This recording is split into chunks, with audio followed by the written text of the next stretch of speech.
வாழ்க்கையில் ஒருத்தர் அசிங்கப்பட்டு நிற்கும்போது அதுக்கப்புறம் காட்டுற அன்பு பிரயோஜனம் இல்லாதது. நம்ம காலையில் முகூர்த்தத்தில் பிரம்ம முகூர்த்தத்தில் விளக்கேற்றுவோம். அதே மாதிரி சாயந்தரம் 6 மணிக்கு விளக்கேற்றுவோம். அது புண்ணியம் சேரும், நம்ம குடும்பத்துக்கு நல்லது.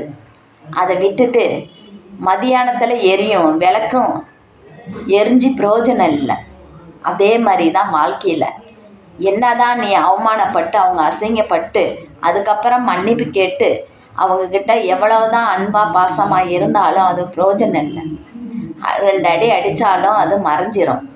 ஆனால் வார்த்தை மறையாது. அதுதான் உண்மை. யாரையும் எடுத்தெறிஞ்சு பேசாதீங்க, பொறுமையாக இருங்க.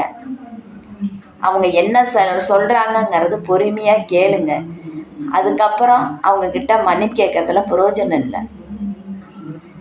அதனால தான் சொல்கிறேன், யாருக்கிட்டேயும் எடுத்தெறிஞ்சு பேசாதீங்க, பாசமாக இருங்க. அவங்க மனதில் என்ன இருக்குமோ ஏது இருக்குமோ யாருக்கும் தெரியாது.